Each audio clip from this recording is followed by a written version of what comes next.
Hello everyone, welcome to Edu Choice. आज के इस वीडियो में हम देखेंगे इंडियन नेशनल कांग्रेस से रिलेटेड जितने भी क्वेश्चंस हैं उसको करेंगे। तो चलिए इस लेक्चर को स्टार्ट करते हैं। सबसे पहला क्वेश्चन आता है कि इंडियन नेशनल कांग्रेस की स्थापना किसने की थी। तो इसका आंसर मोस्टली सभी लोग को पता होता है। इंडियन नेशनल कांग्रेस की स्थापना जो है वो ए.ओ. ह्यूम द्वारा किया गया था। ए.ओ. ह्यूम कौन थे? तो A O. Hume retired civil servant थे। 28 दिसंबर 1885 को गोकुल दास तेजपाल संस्कृत विद्यालय बम्बई में कांग्रेस की स्थापना की गई। सबसे पहले इसकी स्थापना पुणे में होने वाली थी, लेकिन पुणे में प्लेग फैलने के कारण ये जो स्थापना है ये बम्बई में किया गया। अब देखिए क्वेश्चन आता है कि कांग्रेस की स्थापना की जरूरत क्यों पड़ी। तो 1857 के विद्रोह के बाद पूरे इंडिया भर में छोटे छोटे विद्रोह होने लगे हैं और उन विद्रोहों को कुचलने में ब्रिटिशर्स को काफ़ी दिक्कत हो रही थी। इसलिए ब्रिटिशर्स ने सोचा कि एक संस्था बनाई जाए जहाँ पे सभी जो विद्रोह हैं उसको एकत्रित करने की कोशिश की जाएगी। तो इसी सेफ्टी वाल्व थ्योरी के तहत इंडियन नेशनल कांग्रेस की स्थापना की गई। इसके पहले प्रेसिडेंट कौन थे? तो कांग्रेस के पहले प्रेसिडेंट डब्ल्यू.सी. बैनर्जी थे। इनका पूरा नाम व्योमेश चंद्र बैनर्जी है। और पहला जो सेशन हुआ था कांग्रेस का, उसमें 72 लोगों ने हिस्सा लिया था। फिर आता है क्वेश्चन कि कांग्रेस की स्थापना के समय वाइसराय कौन था। तो कांग्रेस की स्थापना के समय वाइसराय लॉर्ड डफरिन था। कांग्रेस के पहले मुस्लिम प्रेसिडेंट कौन थे? ठीक है, कांग्रेस के पहले मुस्लिम प्रेसिडेंट बदरुद्दीन तयबजी थे। और बदरुद्दीन तयबजी ने कांग्रेस की अध्यक्षता कब की थी? तो 1887 के मद्रास के अधिवेशन में जो अध्यक्षता की थी वो बदरुद्दीन तयबजी ने की थी। ठीक है, कांग्रेस के प्रथम अंग्रेज प्रेसिडेंट कौन थे? ठीक है, तो कांग्रेस के प्रथम अंग्रेज प्रेसिडेंट जॉर्ज यूल थे। 1888 में इलाहाबाद के अधिवेशन की अध्यक्षता जॉर्ज यूल द्वारा की गई थी। नेक्स्ट क्वेश्चन आते हैं कि कांग्रेस के किस अधिवेशन में वंदे मातरम पहली बार गाया गया था। तो वंदे मातरम जो है वो 1896 में कलकत्ता के अधिवेशन में पहली बार गाया गया और इसकी अध्यक्षता रहमतुल्लाह सयानी द्वारा की गई थी। अगले क्वेश्चन देखते हैं, पहली बार स्वदेशी शब्द किनके द्वारा यूज किया गया। ठीक है, तो पहली बार जो स्वदेशी शब्द है वो गोपाल कृष्ण गोखले द्वारा किया गया था। और कब किया था उन्होंने? तो उन्होंने किया था 1905 के बनारस के अधिवेशन में। 1905 में ही बंगाल का विभाजन लॉर्ड कर्जन द्वारा किया गया था। तो उस समय हमारे देश में स्वदेशी आंदोलन शुरू हुआ था। तो उसी समय जी के गोखले द्वारा यह स्वदेशी शब्द दिया गया। फिर अगला क्वेश्चन है कि पहली बार स्वराज शब्द किसने दिया। तो पहली बार स्वराज शब्द दादा भाई नौरोजी द्वारा प्रयोग किया गया और उन्होंने 1906 में कलकत्ता के अधिवेशन में इसका यूज किया था। फिर कांग्रेस का विभाजन किस अधिवेशन में हुआ था। तो कांग्रेस का विभाजन 1907 में सूरत के अधिवेशन में हुआ था। यहाँ पे कांग्रेस के जो नेता हैं वो दो गुट में बढ़ जाते हैं, उदारवादी और उग्रवादी। जन गण मन पहली बार किस अधिवेशन में गाया गया था। तो जन गण मन 1911 में कलकत्ता के अधिवेशन में गाया गया। 27 दिसंबर 1911 को बिशन नारायण धर की अध्यक्षता में 1911 में जन गण मन पहली बार गाया गया। और जन गण मन किनके द्वारा लिखा गया है? तो ये लिखा गया है रविंद्रनाथ टैगोर के द्वारा।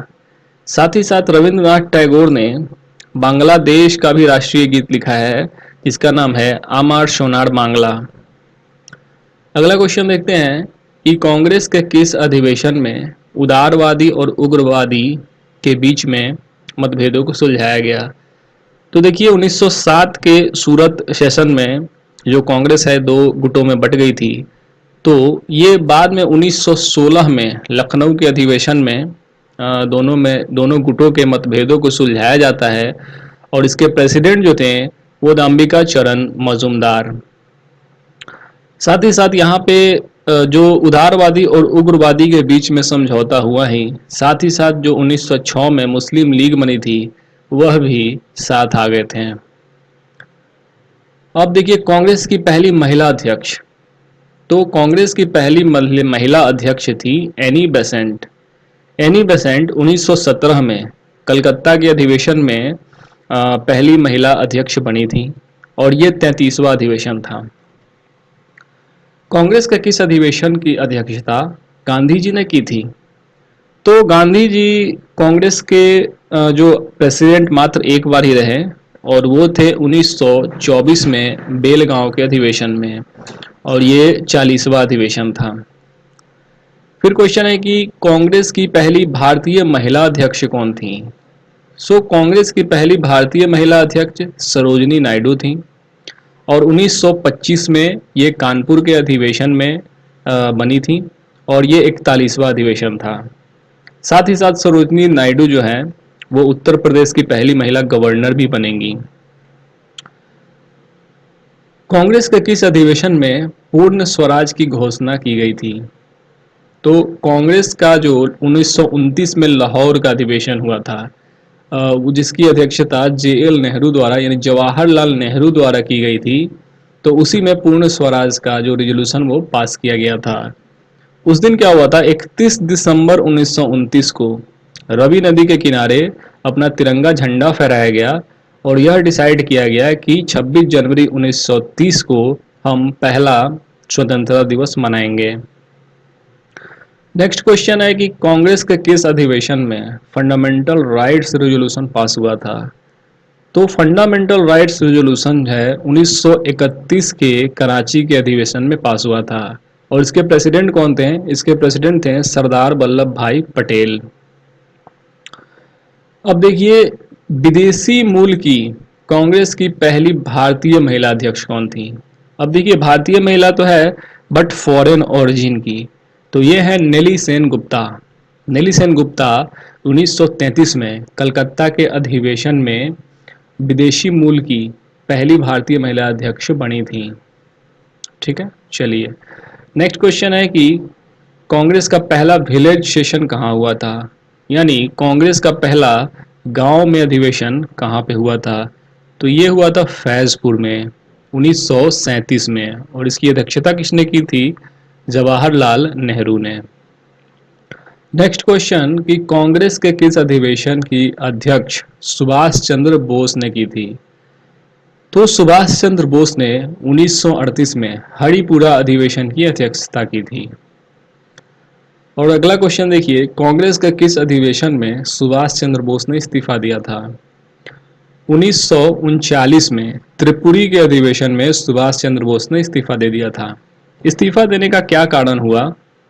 1938 में सुभाष चंद्र बोस ही प्रेसिडेंट थे और दोबारा 1939 में सुभाष चंद्र ही प्रेसिडेंट चुने गए, लेकिन महात्मा गांधी चाहते थे कि पट्टाभी सीतारमैया प्रेसिडेंट बने, जिस कारण जो है लेकिन सुभाष चंद्र बोस के प्रेसिडेंट बनने से महात्मा गांधी थोड़े से रुष्ट हो गए, तो इसीलिए सुभाष चंद्र बोस ने इस्तीफा दे दिया। अब अगला क्वेश्चन आता है कि सुभाष चंद्र बोस के इस्तीफा देने के बाद कांग्रेस के अध्यक्ष कौन बने? तो यहाँ पे एक गलती हो जाती है कि लोग पट्टाभी सीतारमैया को आंसर टिक कर देते हैं, लेकिन ऐसा नहीं है। जब सुभाष चंद्र बोस ने 1939 में इस्तीफा दिया तो उसके बाद जो प्रेसिडेंट बने थे वो थे राजेंद्र प्रसाद। नेक्स्ट क्वेश्चन देखते हैं कि कांग्रेस के सबसे कम उम्र के अध्यक्ष कौन थे? तो कांग्रेस के सबसे कम उम्र के अध्यक्ष अबुल कलाम आज़ाद हैं। साथ ही साथ देखिए अबुल कलाम आज़ाद से एक और क्वेश्चन आता है कि इनका सबसे ज़्यादा मतलब कार्यकाल भी सबसे ज़्यादा है। तो अबुल कलाम आज़ाद ऐसे प्रेसिडेंट थे कांग्रेस के जिनका टेन्योर भी ज़्यादा है और ये सबसे कम उम्र के अध्यक्ष भी बने। अब देखिए आज़ादी के समय कांग्रेस के अध्यक्ष कौन थे? तो आज़ादी के समय कांग्रेस के अध्यक्ष जे.बी. कृपलानी थे। नेक्स्ट क्वेश्चन, आज़ादी के बाद कांग्रेस के अध्यक्ष कौन थे? तो आज़ादी के बाद कांग्रेस के अध्यक्ष थे पट्टाभी सीतारमैया। ठीक है, तो आज के सेशन में इतना ही रखते हैं। कांग्रेस से रिलेटेड मोस्टली सवाल मैंने कवर कर लिया है। साथ ही साथ एक और क्वेश्चन बता देता हूँ मैं आपको कि कांग्रेस के मैक्सिमम सेशंस कहाँ हुए हैं। तो कांग्रेस के मैक्सिमम सेशंस कलकत्ता में हुए हैं। ठीक है, चलिए फिर, अगर आपको ये वीडियो अच्छा लगा तो प्लीज़ इस चैनल को सब्सक्राइब कीजिए, लाइक कीजिए और दोस्तों में शेयर भी कीजिए। धन्यवाद।